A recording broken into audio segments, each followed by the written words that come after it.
Gracia y paz a cada uno de ustedes. ¿Sabía usted que el 26 de septiembre del año 1569 se produce la primera impresión de la Biblia del oso? Esa Biblia, ¿cierto?, que en su tapa aparece un oso encaramado, ¿cierto?, tratando de obtener ese manjar que era un nido de abejas donde estaba la miel. En esa oportunidad se imprimieron 260 ejemplares y es por eso que se declara en el mes de septiembre, el 26 de septiembre, como el día y el mes oficial de la Biblia en muchísimos países, y Chile, no es mi país querido, no es la excepción. Ese ejemplar, ¿cierto?, de la Biblia del oso fue la primera Biblia que se tradujo al español y fue Cipriano Casidoro de Reina, ¿cierto?, que la tradujo al español. Luego, ¿cierto?, Cipriano de Valera, en el año 1602, hace, ¿cierto?, su intervención en esta primera traducción, la Biblia del oso, y que en el fondo llegó a ser la que en forma definitiva conocemos como la Biblia de Reina y Varela. Y la Reina esta fue traducida desde el hebreo, Antiguo Testamento, y del Nuevo Testamento de los idiomas originales. Entonces, ¿cuál es la importancia, cierto, de la palabra? ¿Cuál es la importancia de la Biblia? Muchísima. Y eso es lo que quiero comentarles en este cortísimo video de esta tarde. Fíjese que la palabra inspiración, que muchas veces se habla en los cultos públicos de lo que es la inspiración de las Escrituras. Hay un texto ahí en 2 Timoteo 3:16 que dice que toda la Escritura es inspirada por Dios y útil para enseñar, para reprender, para corregir y para instruir en justicia, dice, a fin de que el hombre sea enteramente preparado para toda buena obra. Este versículo, por lo tanto, enfatiza que toda la Escritura es inspirada por Dios y tiene un propósito práctico en la vida del creyente. Entonces, por lo tanto, debemos valorar y estudiar diligentemente la palabra de Dios, reconociendo, amados amigos, su origen divino y su relevancia en nuestras vidas diarias. Existe lo que los teólogos llaman la inspiración verbal y plenaria. Esta es una doctrina teológica relacionada con la forma en que la Biblia fue escrita y considerada como la palabra de Dios. Quiero, por lo tanto, ahora proporcionarte un estudio un tanto, no completo, pero un estudio respecto a lo que es la inspiración verbal y plenaria. Entonces, acompáñeme a tratar de entender qué es lo que es la inspiración verbal y plenaria. Bueno, la inspiración verbal, esta perspectiva sostiene que cada palabra de la Biblia fue divinamente inspirada por Dios. ¿Y qué significa que sea divinamente inspirada por Dios? Significa sencillamente, amados amigos y amigas, que la Biblia, ¿cierto?, fue inspirada, fue dictada por el Espíritu Santo en la mente de los escritores.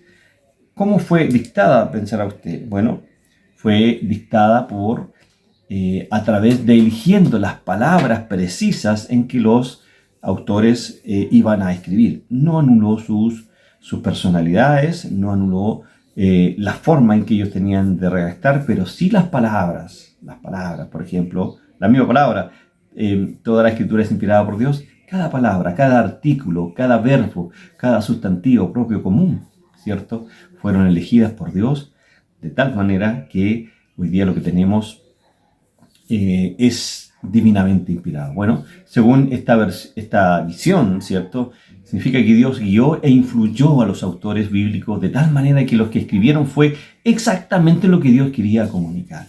¿Qué significa inspiración plenaria entonces? Bueno, esta visión afirma que no solo las palabras individuales, sino también la totalidad de las escrituras fueron inspiradas por Dios. Esto implica que la Biblia en su conjunto es la palabra de Dios y que cada parte es esencial para la revelación divina. ¿Qué implicaciones tiene que podamos entender lo que es la inspiración verbal y plenaria? Lo primero es la autoridad divina. La inspiración verbal y plenaria sostiene, como ya decíamos, que la Biblia tiene autoridad divina, ya que es considerada la palabra de Dios. Se cree que lo que la Biblia enseña es verdadero y vinculante para la fe y la práctica cristiana. Inerrancia, otro término que es importante que no conozcamos, que es la doctrina de la inspiración verbal y plenaria, está estrechamente relacionada con la inerrancia de la Biblia. Se sostiene que, como la Biblia fue inspirada por Dios, está libre de errores en todo lo que enseña, tanto en asuntos teológicos como históricos, científicos o morales. Una confianza y una fiabilidad. La inspiración verbal y plenaria implica que la Biblia es confiable y digna de confianza. Se considera que las enseñanzas y los relatos bíblicos son verídicos y que ofrecen una guía segura para la vida y la fe cristiana. ¿Qué hay respecto a los autores y la fecha de los escritos bíblicos? Bueno, la Biblia fue escrita a lo largo de un periodo de aproximadamente 1500 años por múltiples autores en diferentes lugares históricos y culturales. Algunos de los autores bíblicos más conocidos incluyen a Moisés, David, Salomón, los profetas Isaías, Jeremías, Ezequiel, los apóstoles Pedro, Pablo y Juan, entre otros. Las fechas de los escritos bíblicos varían ampliamente. Por ejemplo, los primeros libros del Antiguo Testamento, como Génesis, Éxodo, Levítico, Número y Deuteronomio, se cree que fueron escritos alrededor del siglo XV a.C., mientras que los últimos libros del Nuevo Testamento, como el Apocalipsis, se estima que fueron escritos alrededor del siglo I después de Cristo.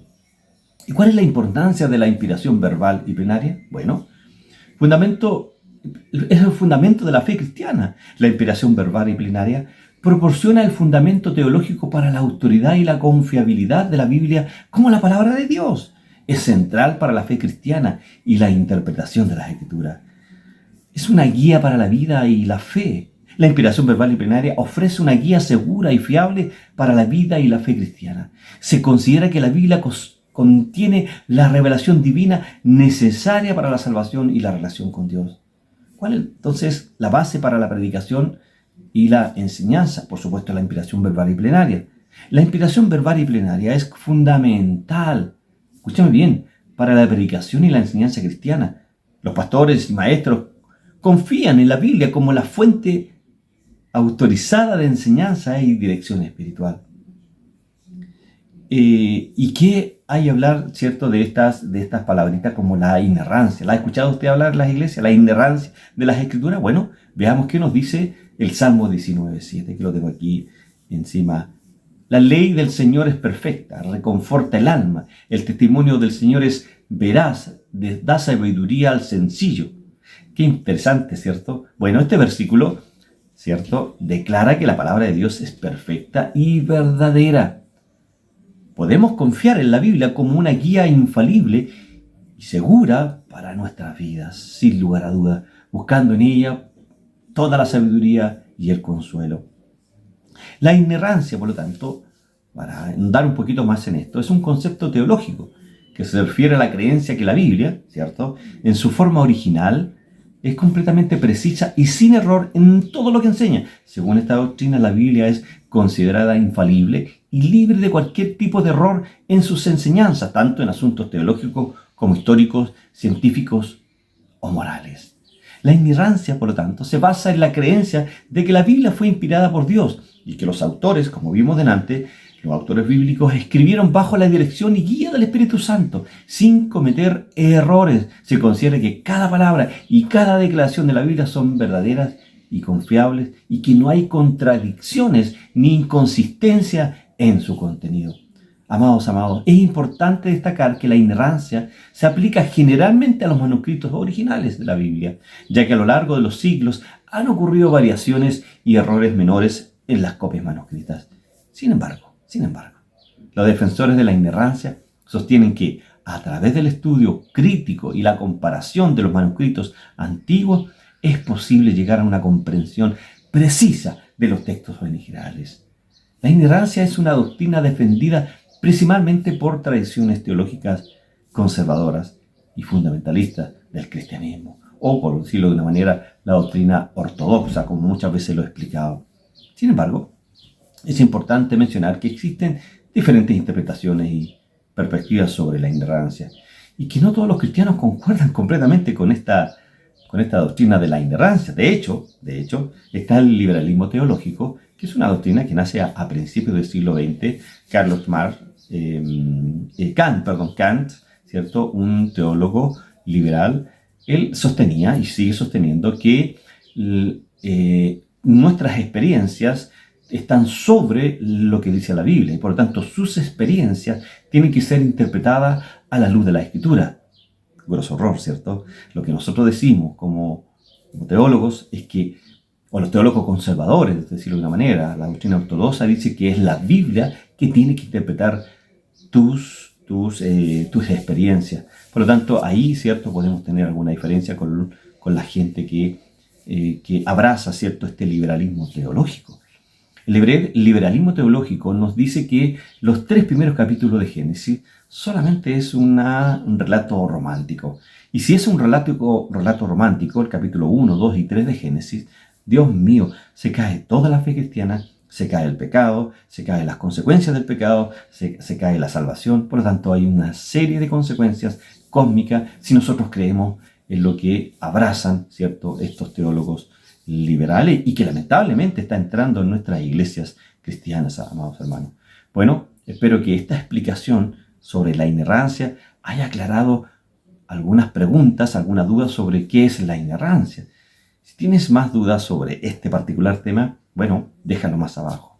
Y ahora quiero hablarte de la infalibilidad. La infalibilidad de la Biblia. Leamos Números 23:19. Dice, Dios no es hombre para que mienta, ni hijo de hombre para que se arrepienta. Él ha dicho y no hará, ha hablado y no lo cumplirá. Bueno, este versículo destaca la confiabilidad de Dios y su fidelidad para cumplir sus promesas. La infalibilidad de la Biblia nos muestra, por lo tanto, que podemos confiar plenamente en las promesas y enseñanzas de Dios reveladas en las Escrituras. La infalibilidad es otro concepto teológico, como la inerrancia que ya lo explicábamos, relacionado por supuesto con la Biblia, pero tienes algunas diferencias con la inerrancia. A diferencia de la inerrancia, que se refiere, como decíamos, a la ausencia total de error en la Biblia, la infalibilidad se enfoca en la idea de que la Biblia es incapaz de fallar o engañar en lo que se refiere a la salvación y las enseñanzas esenciales de la fe. La doctrina de la infalibilidad sostiene que la Biblia, en su mensaje central y propósito salvífico, ¿cierto?, es confiable y segura. Se considera que la Biblia es infalible en lo que enseña acerca de Dios, la salvación, la vida eterna y los otros temas fundamentales de la fe cristiana. Sin embargo, amados hermanos, esto no significa necesariamente que todos los detalles históricos, científicos o culturales presentes en la Biblia sean literalmente precisos, aunque creemos que es así. La infalibilidad se aplica principalmente a la intención y el propósito teológico de la Biblia, afirmando que la palabra de Dios revelada en las Escrituras, no puede fallar en su propósito de guiar a las personas hacia la verdad y hacia la salvación.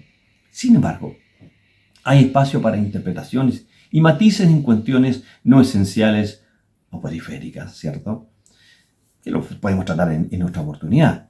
Es importante, ¿cierto?, destacar que existen doctrinas cardinales que no pueden ser transadas.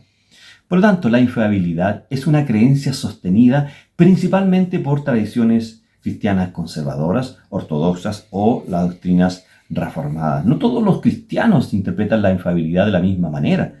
No, como ya lo decía, existe el liberalismo teológico. Y hay diferencias en la forma en que se entiende y se aplica este concepto.